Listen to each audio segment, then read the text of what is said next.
Hello, everyone, and welcome back to People Jew Wanna Know podcast. I have a very meaningful episode for you today with truly one of my idols, Dara Horn. Dara Horn is the award-winning author of 6 books, including her very famous one, People Love Dead Jews: Reports from a Haunted Present, published in 2021. Her books have been selected as New York Times Notable Books, Booklist's 25 Best Books of the Decade, and San Francisco Chronicle's Best Books of the Year, and have been translated into 13 languages.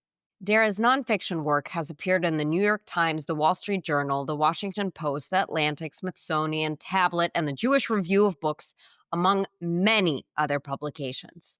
Dara has a doctorate in comparative literature from Harvard University, studying Yiddish and Hebrew. She has taught courses in these subjects at Sarah Lawrence College and Yeshiva University, and held a professorship in Jewish studies at Harvard. She has lectured for audiences in hundreds of venues throughout North America, Israel, and Australia.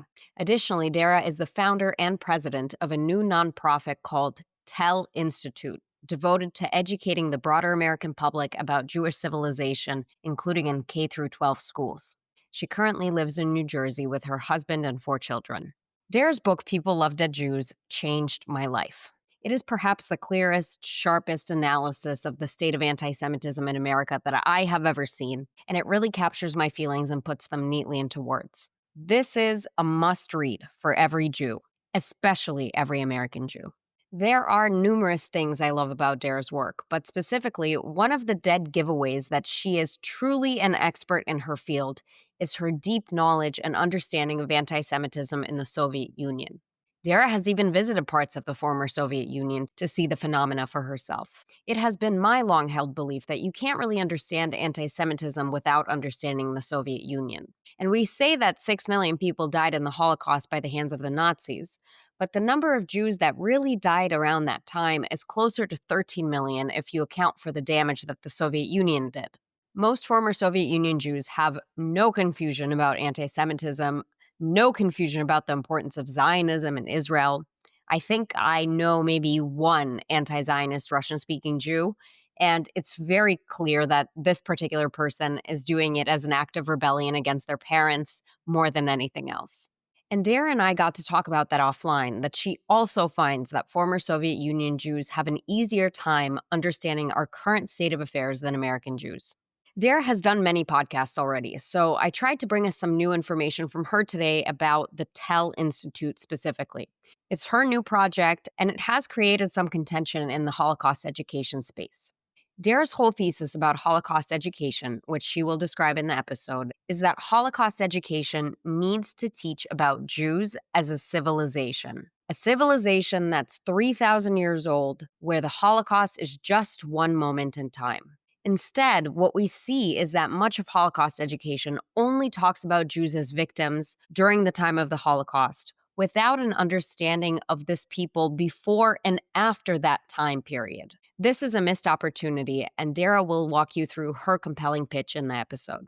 What is most important to me that you take away from this conversation is that it's time to listen to people who have solutions and not problems. Our Jewish influencer space, our Jewish thought leadership space, it's filled with people who want to debate, they want to discuss the problems, and honestly, enough. We know that there are problems, and we know what the problems are, and debating them for the best explanation of the problem is probably just being pedantic at this point. 2 years after October 7th, we need consensus and we need leadership. Leadership that is implementing solutions to the problems that we've heard ad nauseum about. Dara is one of those people who saw a problem in the education space and is fixing it. She could have continued writing more award-winning fiction books, which she is exceptional at, but I could sense very clearly in speaking with her that she knew that she had a responsibility to do something else, something that is more urgent, more needed, and more serious. We should be screaming from the rooftops about people like Dara Horn so that we can start implementing solutions faster and making our Jewish lives better and safer. That's the real value prop of People Jew Wanna Know. And that is the whole point of this podcast. Anyway, please enjoy this episode. Hello, Dara. Welcome to People Jew Wanna Know podcast. Thank you so much for being with me here today. Thank you so much for having me. You are one of my Jewish idols, and I have been eagerly awaiting this conversation because there are so many things I could use your guidance and opinion on. To me, you are somebody that has a very clear, steadfast voice in our Jewish community, one that is needed more than ever. I want to dig into a little bit about your life story. Can you tell us about yourself? What do you do, and how did you get there? Sure. Well, I'm a writer. I've often said that, being a writer is almost it's less like a career choice and more like a chronic illness, right? It's like you figure out it's like figuring out you have asthma when you're 6 and then you have to spend the rest of your life kind of working yourself around that. And, I was like very lucky that I was able to turn this into a job. For me, being a writer is very intimately connected to being Jewish because my subject as a writer is time. And this is something I've been obsessed with since I was a child.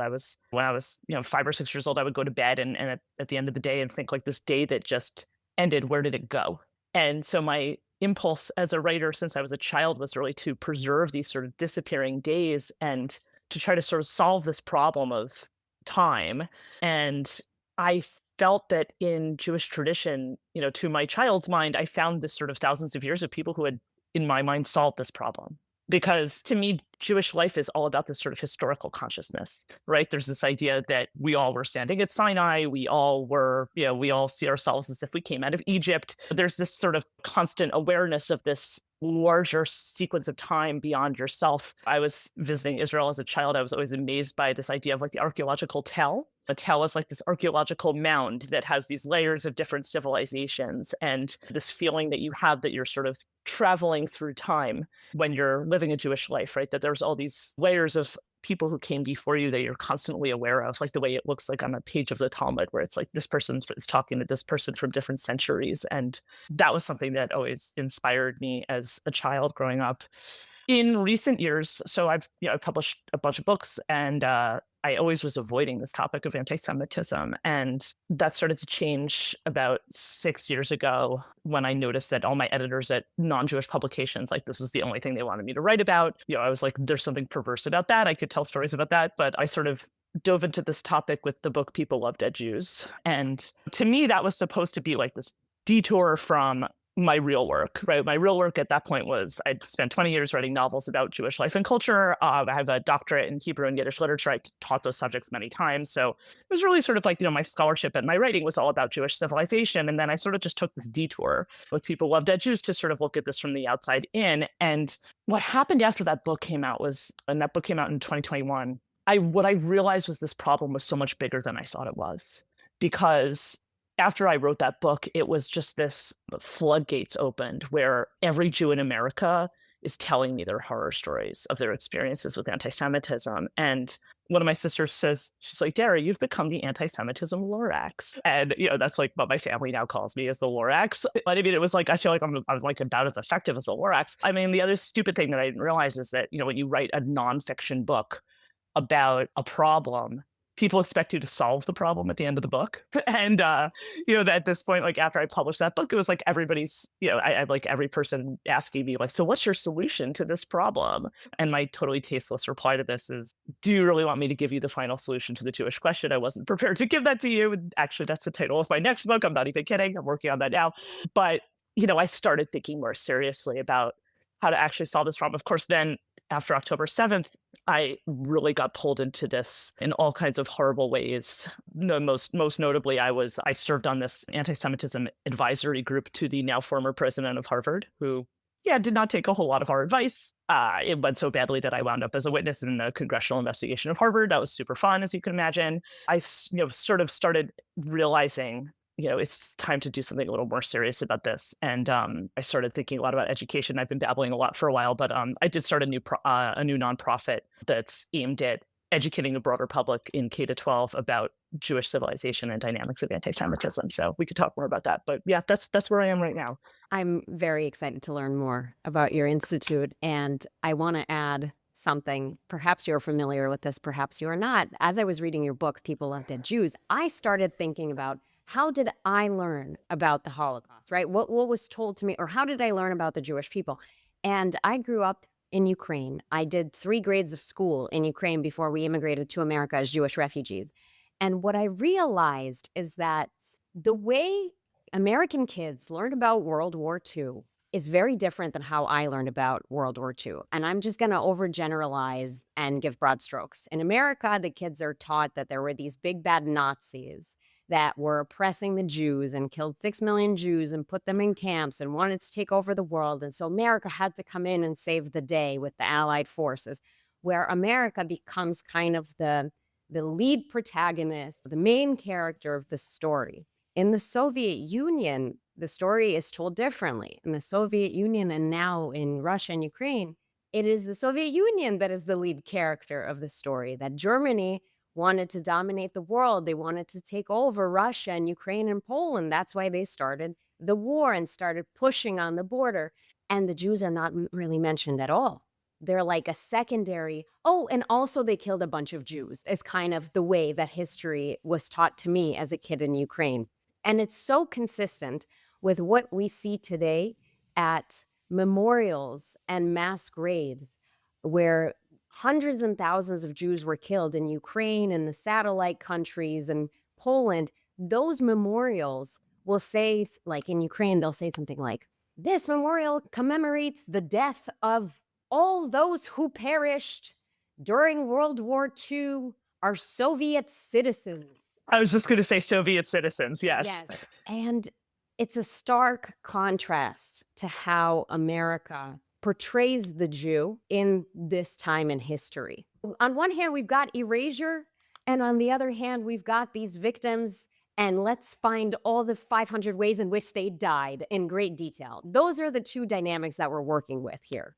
Yes. So look, what you're describing is this was, and I've written about this a lot, and it's something I've studied, and my family is also Eastern European and Ashkenazi descent, but my family came to the United States as part of the mass migration over 100 years ago. So I mean, my kids are like fifth generation Americans. Usually it's people like you who are more aware of this Soviet history because, as you say, it's not taught in the United States. I happen to be aware of it because I have, a PhD in Yiddish literature, and that there's a lot of overlap with writers, and there's this sort of really sordid story of how the Soviet Union manipulated its Jewish population.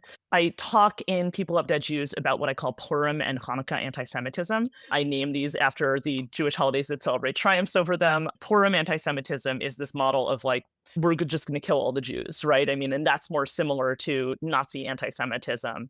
And then what I call Hanukkah anti-Semitism is based on the Hanukkah story, where there's this Greek cultural empire takes over ancient Judea. And at first it's sort of this like cultural persuasion where it's like, we have this awesome Greek culture, so much better than your pathetic Jewish culture. And, it's not that we want to kill all the Jews, we just want to make them not be Jewish anymore, right? And so that model of erasing of, destroying Jewish civilization, is by making Jews not be Jewish.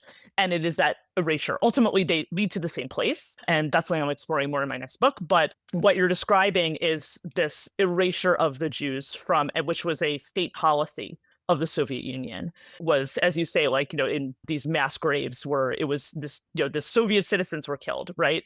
And part of this was also this outlawing of aspects of Jewish identity, right? So this thing that we often hear so often today, like, oh, I'm not anti-Semitic, I'm just anti-Zionist. This was a slogan that was, the origins of it are with the Bolsheviks in 1918. In 1918 already, the Soviet Union, the beginnings of the Soviet Union, they had already created, the Communist Party and the Soviet Union created the Jewish sections of the Communist Party, the Avseksia.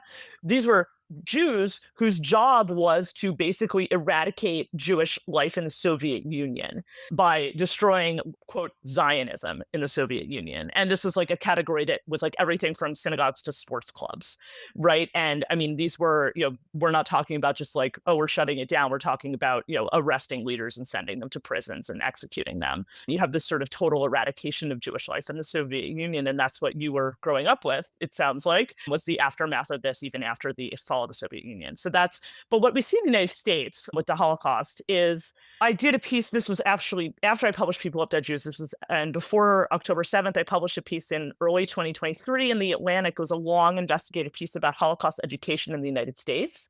And this piece, the title was, Is Holocaust Education Making Anti-Semitism Worse? So, this is an article that made a lot of people hate me. In publishing, we call that starting a conversation. And, what I did was, was interesting to me was I actually found a similar situation with the way that Holocaust education was taught in the United States, where there wasn't this obscuring of it was Jews who were killed, but there was a diluting of it. There was an absolute refusal to engage with Jewish civilization before or after. And what I mean by that is Jews are not actually agents in that story. There's a lot of the way it's taught in the United States. You mentioned like, oh, it's taught that like, the Americans came in are the heroes and saved the day.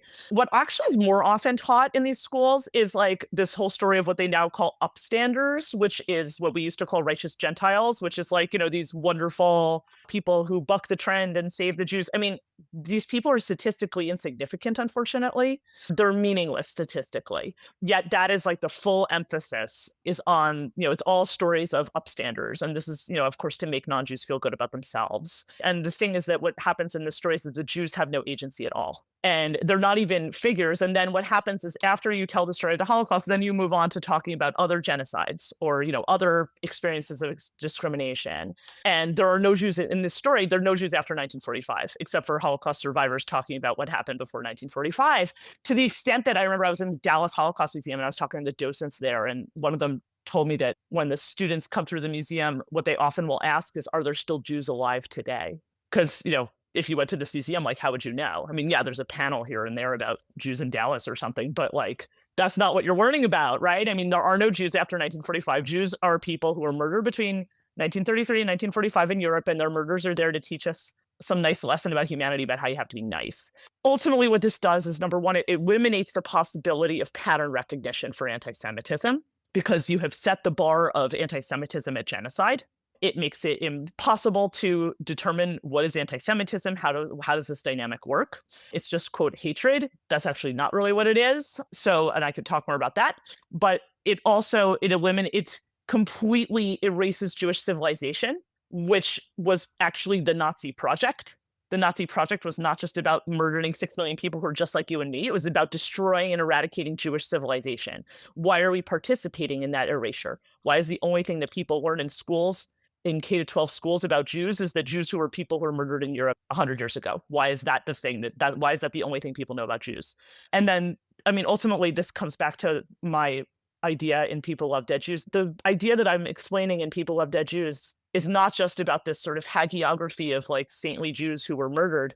It's really that Jews are only acceptable to a non-Jewish society when they're powerless, whether that means politically impotent or dead, which of course takes us to a lot of what's happening today.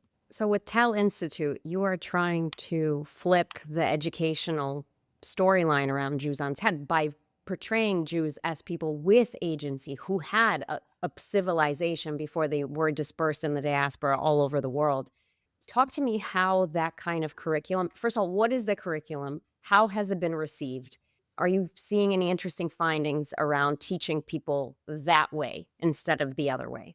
Sure. So first of all, we're just getting started. As of this conversation, we don't even have a website yet. So if any of your listeners are people involved in education or interested in this, they can just contact me through my website at darahorn.com until I get my act together and put together this portal that we've been building. What we have is basically it's a set of discrete lessons. Right now it's set up as 8 lessons that are we have a 9th grade version, we have a middle school version. We are developing other shorter, longer, different versions of it adapted for different settings. We are piloting it in a small number of schools this fall. We don't yet have student feedback because we're only starting it with students this fall. So we'll be getting that, and I'll have a lot more things that I'll learn about that. What we have already done is done teacher trainings for this, which has been really interesting. So, but just to sort of the basis of this. So the Tell Institute, I named it the Tell after that archaeological tell, but it's TELL. So it's telling, it's also, of course, like in English, telling it's a story to tell, telling your story, tell it like it is, tell a friend, all those things. So that's how I named this after that idea of that layers of civilization. I built this because I saw, first of all, my work at Harvard, I was like, wow, college too late. And then my work on this project about, this investigative work I did on Holocaust education was that like, I just saw this complete erasure of Jews from public school curriculum. So public or K-12 curriculum, public, private school, whatever. And I'm like, why is the only thing that people are learning about Jews that they were murdered in Europe between 1933 and 1945? And I just thought, there's this idea in education called the null curriculum, null like zero, like what's not taught in schools. And the idea is that that's also part of the curriculum because you're sending students the message, this is not worth learning in school, right? You're not saying don't learn it. You're saying don't learn it from me as the teacher, right? If it's like sex education 50 years ago, it's like learn this from your older brother, right? Not from me, right? Like that's what you're saying. What that means is that we've outsourced any kind of conversation about who Jews are to TikTok, and we're living with the results. So, that means that it's like Jews don't exist after 1945. Well, if the only thing you know about Jews is that they were murdered in Europe between 1933 and 1945, and then TikTok tells you they're white settler colonizers who, stole land from righteous brown people in the Middle East. Like, why would you not believe that? You haven't learned anything else, right? I mean, that's the kind of a ridiculousness. Like, I realize there's so much more ignorance than malice. So curriculum we have, it's intended to be incorporated as a wraparound to things like Holocaust education, or to standalone, or there's versions of it that are like in, other social studies classes, ancient civilizations, things like that. There's two components to it. One is about foundations of Jewish civilization, and the other is dynamics of anti-Semitism for 2,500 years. Our contention is that those two things are actually completely intertwined and inseparable. So it's not that like, oh, we could tell a sad story about how, Jews are abused for thousands of years. That's what the Jewish historian Salo Baron used to call the lachrymose view of Jewish history, like full of tears. Or we could tell like this like positive, happy story about this development of this amazing civilization. To me, those two things are actually completely inseparable. The other thing is that this isn't about just like, oh, we want to talk more about Jews and, Jewish civilization in school, the way that, let's say, something like ethnic studies, where like, well, there's lots of groups that aren't included in the school curriculum that should be. Our contention is that the reason that we want people to know about this is because you can't understand American civilization without understanding this. Jews are not bit players in world history, right? I mean, it's like this is foundational to a lot of world civilization. Like if you don't understand Judaism, you can't understand Christianity, you can't understand Islam, you can't understand the Enlightenment, you can't understand like the ideals of the American founders. Like there's so many things that make no sense without it. So this is like a foundational pillar of civilization. That's how we present it. So we talk about sort of the basics of like, who are Jews? Because this is something people don't understand, right? It's like people think like, oh, are Jews a religion, or Jews a race, or Jews a nationality? There's an answer to that question, which is Jews predate all of those categories. Jews are a social category that was very common in the ancient Near East, uncommon in the modern West. It's a joinable tribal group with a shared history, homeland, and culture. What I just said was a sentence in English. In Hebrew, it is one word. It is 2 letters long, Am. Jews are Am Yisrael, people of Israel. This is who Jews have always been for thousands of years. And we talk about sort of the ordinary aspects of Am Yisrael that are basically the same as like any other indigenous group on the planet, right? You have a culture that's based on the microclimate of a particular place, right? I mean, all those sorts of things. But the reason that this matters to a broader public is because of the radical ideas that become foundational to a lot of world civilization. I'm just going to, I'm not going to give you like a whole, ninth grade curriculum here, but or sixth grade curriculum. I'll give you some very basics. Monotheism, the belief in one God, resistance to idolatry or praying to other gods. Today you say those words and people hear religion. In the ancient Near East, this is not a religious idea. It is a political idea. Because in the ancient Near East, there's lots of different groups that have lots of gods. And generally one of those gods is the dictator. So, I mean, like in ancient Egypt, right? Like the pharaoh is considered basically a manifestation of the gods. So when the Jews in the ancient Near East are saying, we don't bow to idols, we don't bow to other gods, what they're actually saying is that we do not bow to tyrants. This is an anti-tyrannical movement since ancient times. And a lot of the other aspects of it are also part of this anti-tyrannical concept, right? I mean, even things like the rule of law, right? Like, yes, there's many laws in the Torah that are similar to, let's say, the Code of Hammurabi. But the thing is, like, what happens when Hammurabi dies? What happens when his dynasty ends, right? This idea of having a rule of law that's above human leaderships, fallible human leadership. The idea of interpretation of law, that this isn't like, oh, we just read the Bible literally, like that there's this whole interpretive tradition that's about civil discourse. It's about that there's this whole design of how we debate each other, how we dissent with each other, how do we come together to have these kinds of important arguments. The idea of a liberation narrative, right? That the whole story of the Exodus from Egypt, that it is possible to create social change, right? That there's not these like fixed social categories the way you think they are. The idea of human dignity, that all people are made in the image of God. I mean, these are not, I'm not claiming that Jews are the only people who ever came up with these ideas, but these are like foundational ideas that are introduced into the ancient world in a time when no one else believes them. This is where we come to the dynamics of anti-Semitism, and the intricate connection between the dynamics of anti-Semitism and the nature of Jewish civilization, because when you have an anti-tyrannical movement, it pisses off tyrants. When you have a movement that is based on civil discourse and dissent and lots of different opinions, it pisses off people who think there's only one way to think. When you have a nonconformist movement that is resistant to empires, it pisses off empires. It pisses off dominant societies that need everyone to conform in order to validate themselves. So ultimately, and I'll just take you to the last piece, is that the way we define anti-Semitism in our curriculum, it's quite unusual it's quite different from the way I've seen it described in other places. We don't describe it as a social prejudice. We don't describe it as a conspiracy theory. We describe it as a lie that people use to gain or maintain power. And when I say people, it could be anything from the Ayatollah of Iran to, boys in the middle school bathroom trying to make themselves cool and popular. So people who want to gain and maintain power use this lie to do so. And the lie is consistent for thousands of years. The lie is that Jews are the obstacle to what you value most. And the only thing that changes in different societies in different eras is what you value most. Ultimately, what accelerates this lie in different eras at different times is new media. And we talk about that in many different time periods. Talk about new media can be an alphabet, right, as opposed to pictograms. New media can be scrolls, right, instead of tablets. New media can be a printing press. New media can be radio. It can be TV. It can be offset printing. It can be social media. It can be AI. And we have case studies of all of these in many different societies. And what I want to emphasize in this conversation also is that those case studies are post-Holocaust, so that people have the ability to recognize contemporary anti-Semitism and have the pattern recognition that Holocaust education makes almost impossible.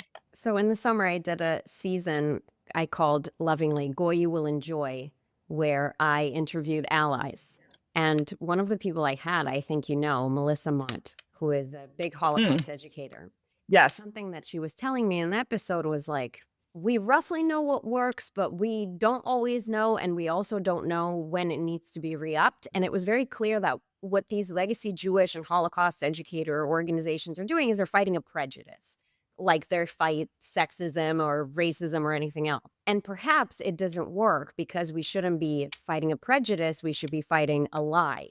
And the strategies to fight lies are different than the strategies to fight prejudice. So you're trying to optimize for the wrong outcome. And when I interview people like Alexander Rajavin, who is an information warfare specialist, and he says that, it's very clear that China and Iran are mobilizing social media and including anti-Semitism in all of the media that they produce in a way to galvanize the populace to make sure TikTok's not banned. Like, this is what you're saying, that media is used to push a lie to the greater society. So it's consistent with what other experts I've interviewed would say, just from a different angle. You guys are all coming to the same conclusion is the point that I'm trying to make. Now, I want to dig into something that you said earlier, which was about Israel.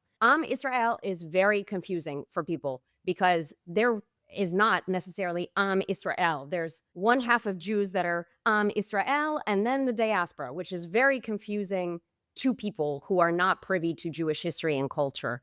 What do you think the role of the diaspora is today and the role of the people that live in Israel proper?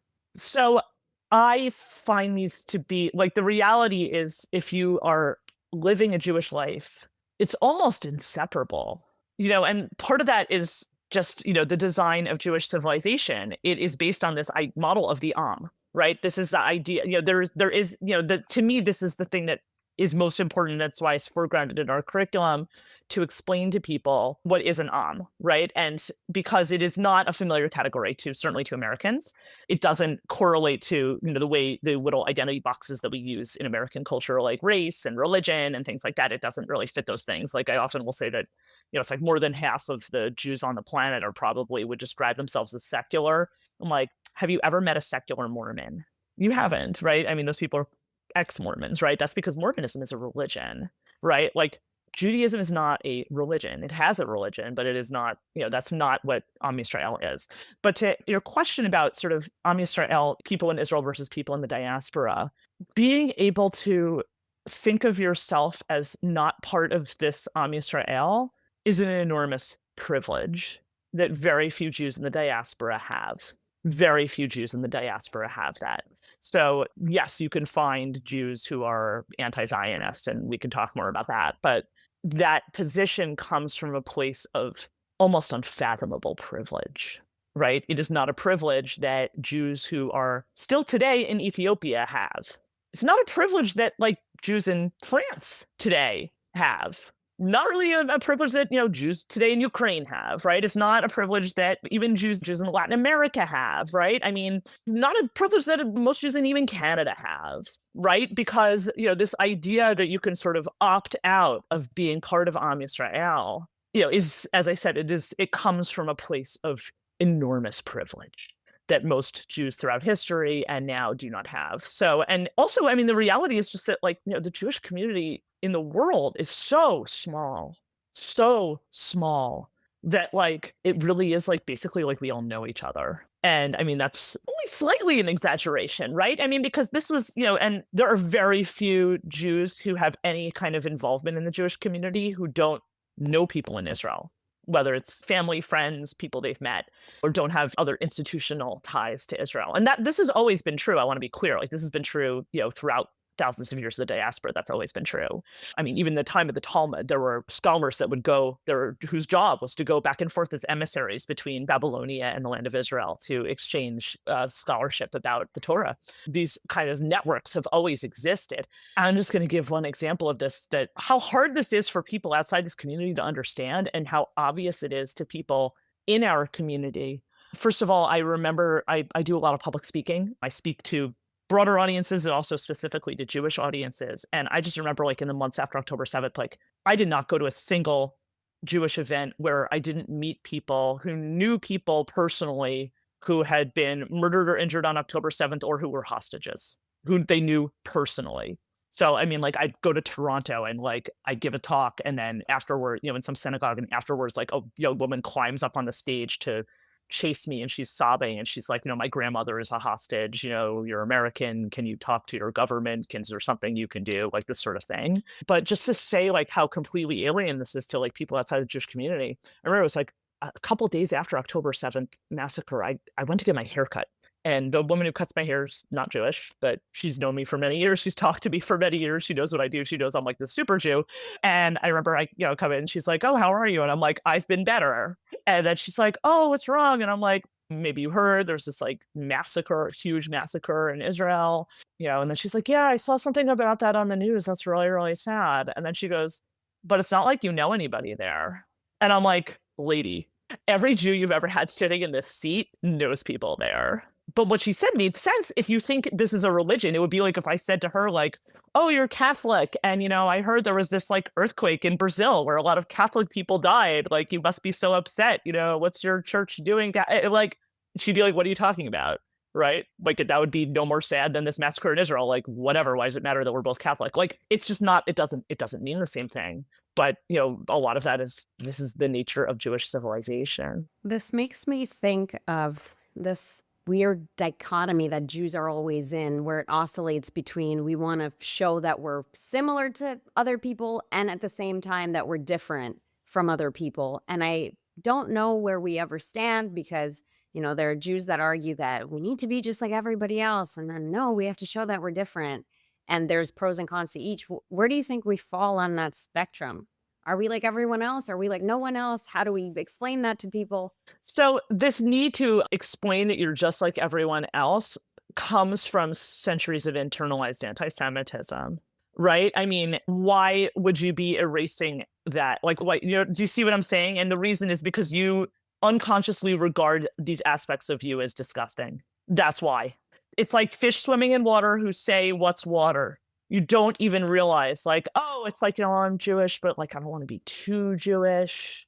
What does that even mean? Right? Like, do you see what I'm saying? Like, and I will say, like, I think you do see this dynamic with other minority groups. And it comes from the same place of like, I'm going to be negatively judged, right? If I'm, I don't know, if I'm a very flamboyant gay man or something like this. Like, I mean, the dynamic is different in different groups, but I do think like it comes from this awareness that like there's some aspect of who you are that the bigotry of the larger society has rendered that with contempt. And that is what it comes to. And I think that what you see is this apologetics, right? That, it's like, oh, Jews are like just like everyone else, right? Jews are just like everyone else. And it's like, and that is sort of, that's in a sense like that. You see that often in the argument, made in Holocaust education. Like the emphasis is on the people who are the least affiliated with Jewish culture, right? It's like people like Anne Frank, she's speaking a Western European language, she's not very religious, right? She's not living in a very active Jewish community. It's like, she has piano lessons, she's just like everybody else. It's not like, a Hasidic child. Well, 85% of people murdered in the Holocaust were Yiddish speakers. Huge numbers of these people were religious Jews, in the many, many varieties of what that looked like in Eastern Europe. That is the civilization that was destroyed in the Holocaust. Ashkenazi Jewish civilization, and to some extent, it's been revived in other places, but that is this Yiddish speaking civilization is what was destroyed in the Holocaust. And it's like that was the Nazi project, was to destroy that civilization, right? They were burning Jewish books, right? They were uprooting Jewish gravestones, right? It's like, why are we participating in this erasure? And then it ultimately comes down to, it's like this idea that Jews are just like, Jews should be respected because they're just like everyone else. The problem with that concept is that Jews spent 3,000 years not being like everybody else. I say this in People Love Dead Jews. I just want to add, your respect's not earned because you are like everybody else. Your respect is earned because that's it. Like, you can be respected even if you're not like anybody else. You are still owed that. Yes. Well, this is why, I think that, now that I'm, working in this K-12 materials, I'm like, you sort of think about like the ways that Jews are incorporated into that curriculum typically. And it is there's sort of two ways it's often done. One is this Holocaust education, which, yes, Jews are these powerless victims. And what's sad about it is that they were just like everyone else. And isn't it sad? Right. And then it's like the other way, though, is that it's like this pride in Jewish accomplishments. It's like, look, Jewish scientists are the people who cured polio. And it's like, yeah, that's true. And it's really important. And, also you could draw connections between those kinds of accomplishments with Jewish civilization in terms of emphasis on education or whatever. But like, you really don't need to have cured polio in order to not be treated like garbage. That's not the bar. Right? It's not like you shouldn't treat Jews like garbage because they cure polio. Like, no. And, ultimately what this goes to is the limits of a pluralistic society, right? And that is, to me, that's also the really important aspect of Jewish civilization, is that it is this test case for a pluralistic society. Because, you said it's like, Jews spent 3,000 years not being like everyone else. The way I phrased this before is that, uncoolness is Judaism's brand. And this goes back to the ancient Near East, when everybody else is, worshiping their Marvel cinematic universe of sexy deities, and the Jews are the losers in the school cafeteria with their bossy, unsexy, invisible god. Like, Jews have never been cool. And not just never been cool, like, this is why people want to dominate and destroy Jewish civilization, right? Is because it challenges the idea that there's only one way to be in this world. Right. That is the challenge that Jewish civilization poses, is it possible for you to live in a pluralistic society where people have freedom of thought? Are you willing to accept that? The Soviet Union was, of course, not willing to accept that. But that's why it is a test case of a free and pluralistic society. And to me, that's why it matters so much for a broader American public to understand this. There are two things I want to comment on what you said.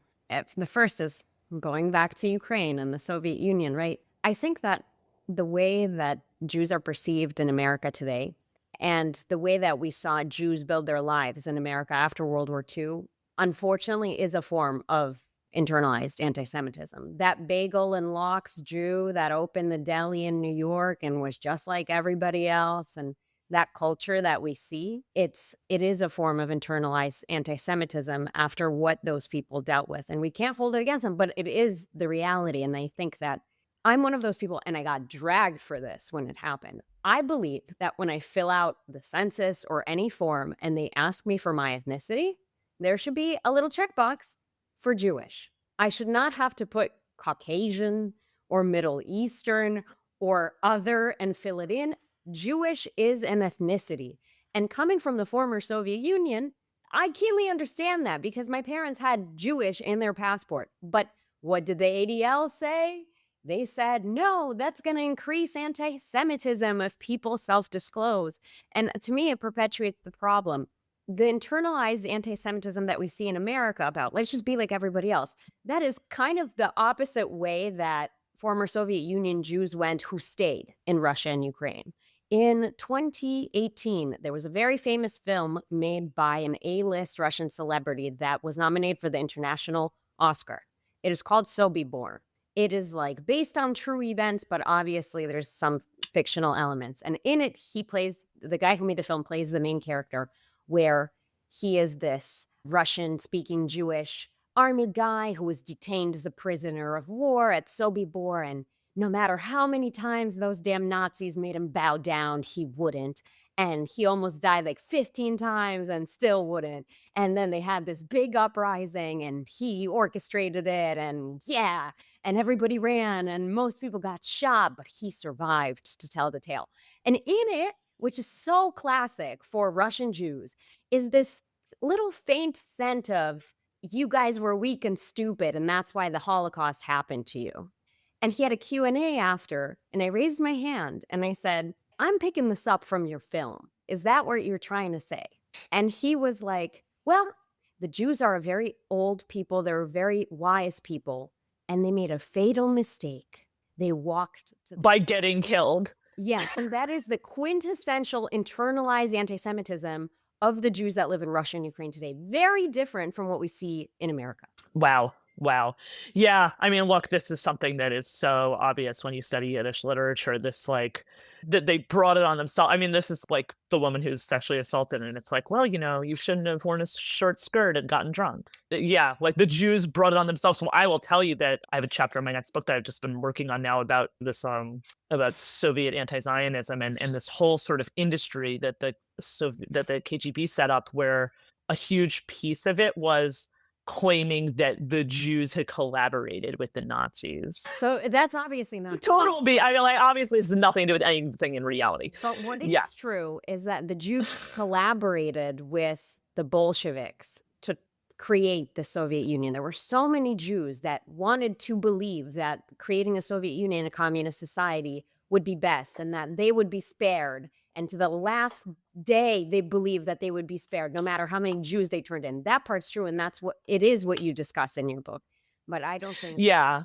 Yeah, so that there's some aspects of that. I mean, actually, interestingly, at the beginning of Bolshevism, there aren't a lot of Jews involved in the Bolshevik movement. In fact, there's so few that in the beginning they have to recruit like a couple Norwegian Jews with a dictionary to create Yiddish language propaganda for the Bolsheviks, because there's so few Jews in the Bolshevik movement, because most of them had been part of these, like, Mensheviks and other, whatever other factions, and rather than backing Lenin, who won. And it's a little, after like Russian Civil War, when you have this like absolute slaughter of Jews in Ukraine, which is mostly done by the anti-Bolshevik royalists, then you sort of, that's when things start to shift. So there's a little bit of a complicated history there. But I mean, look, there's always been this sort of dynamic for Jews in the diaspora of how do you deal with these regimes, right? And the reality is there's an accommodation, there's this sort of court Jew strategy where you try to sort of create a relationship with the people in power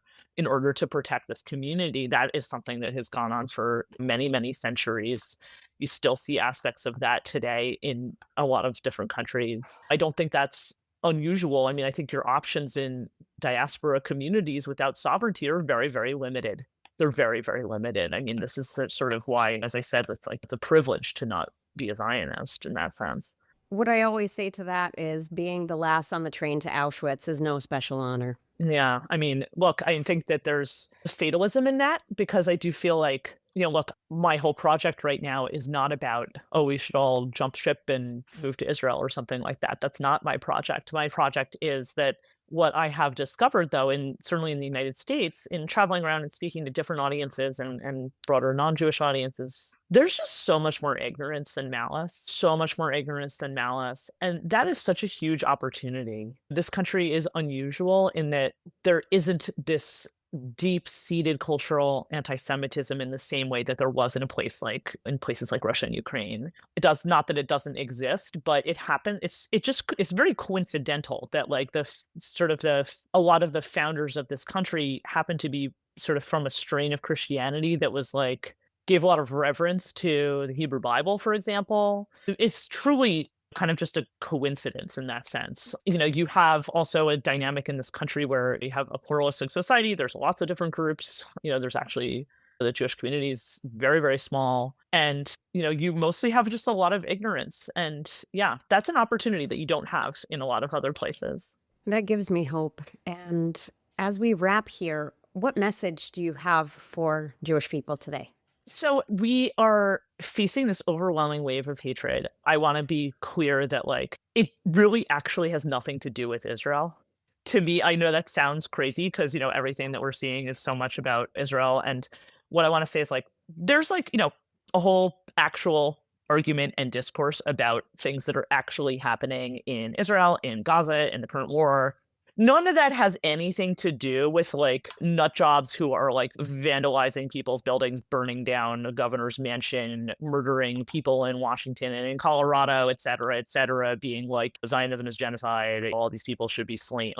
That has absolutely nothing to do with anything happening in Israel. And I saw this so clearly, when my work at Harvard, I remember there was this moment when it was this walkout for a ceasefire in Gaza, and they interrupted all the classes with megaphones, and they disrupted everything, and they had students walk out, have a giant protest for a ceasefire in Gaza, and it happened during a ceasefire in Gaza. During a ceasefire, these people, it's there's not even any interest in what's happening in the Middle East. Don't care, they don't. It's irrelevant, right? This is about attacking diaspora Jews and and legitimizing that attack. So I want to make that really clear. But the other thing I want to make really clear is, and this is my you asked to answer your question about my message for American Jews is it is so easy to pop this balloon. Nobody tries to pop this balloon, and it's so damn easy to pop this balloon. I speak at a lot of college campuses. I speak at a lot of different settings, and it often will happen to me that I'm giving a talk, and then somebody will basically ask me some heckling me, basically ask me some hostile question. They'll just get up and they'll be like something, Zionism is genocide, Zionism apartheid, Zionism is colonialism.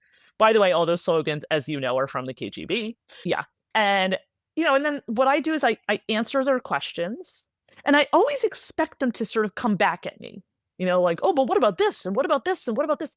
They never do. They never do. It's you flick them and they fall over because the beginning and end of what they quote know is Zionism is genocide. It's they know the KGB slogan that they don't even know came from the KGB. And that's the only thing they know. They know absolutely nothing else. Absolutely nothing else. And it's happened to me so many times that I've said something and then these students come up to me afterwards and they're like, this was really interesting. I had no idea. I had no idea. It's so easy to pop this balloon. And I don't know why more people don't just pop this balloon. And I mean, that's, true in, it doesn't matter what version of anti-Semitism you're dealing with. It's they sort of just say why are you a racist? Why are you a racist? And I mean, that's kind of what it comes down to. There's no reason to tolerate this BS. No reason to tolerate it. I think people don't know what to say, and they are scared that they'll say the wrong things. So we need a masterclass from you, Dara. The kids in school need a masterclass for how to debunk these talking points. No. It's not about debunking because that is the whole thing. It's this is not about apologetics. This isn't about you're in the defendant's dock. Why are you in the defendant's dock against a racist? Against a racist? No, you say to that person, you're a racist. You're a racist. The end. This is not about here's 10 reasons why Israel's not a genocidal apartheid state. Because once you're doing that, you're already playing this BS game. Like I said, you can have a whole legitimate conversation about what should be happening in this war, what is happening in God. There's a lot of legitimate conversations about that. But don't pretend that that's what this is. When someone comes up to you and says, you're a genocide supporter because you go to Hebrew school. No, you're a racist. Because that's what you are. Tell me, how can people connect with you on social media and learn more about your work? So I don't do a lot on social media because I am a busy person and I have 4 children and I'm just kind of opted out of all that years ago. But I do have a website, darahorn.com, where there's a contact form and people can get in touch with me that way. And I am working and writing and putting things out all the time and, conversations like this one. And I'm not that hard to find. But yeah, readers who are, especially people who are interested in my work at the Tell, we are still, looking for people who are interested in piloting these materials in their classrooms and in other, educational settings and people who want to get involved. So we are building a network. So please reach out to me at darahorn.com. I'd love to hear from you. And I'm very excited for the book that you're working on. Yes. Yeah. Well, that's it. I have to finish writing it before I can give you a date when it'll be out. But it's yeah, sort of basically the sequel to People Love Dead Jews, but it's yeah, the final solution to the Jewish question, a love story for the living. Where do we And go I from here? and I have one final question for you. It's one that I ask every single guest. Who would you like to nominate for People Jew Want to Know? Dara Hurwitz. Perfect. Oh, she's amazing. And she has a new book out that just came out this week, the week that we're having this conversation in early September. Her new book is called As a Jew, Perfect reclaiming title. our story. Yes, reclaiming our story from those who blame and shame and try to erase us. And yeah, she's fantastic. So I would recommend her. As a Jew, you are a racist, period. Right. I mean, this is the thing. Exactly. Yeah, we do not need to engage with this BS. Thank you so much for doing this. I am just in admiration, in awe, and with profound gratitude for everything you do for our community and the way in which you structure your thinking and share that with others. Thank you so much. Well, thank you. Thank you for everything you're doing. And, you're like the OG of this, post October 7th podcast world. So thank you for everything you're doing. You know what? Thanks. I'm going to use that. If you've enjoyed this podcast, please go ahead and rate us 5 stars. Be the first to hear our episodes by subscribing to People Jew Want to Know wherever you get your podcasts. And for exclusive content, follow us on Instagram at People Jew Want to Know.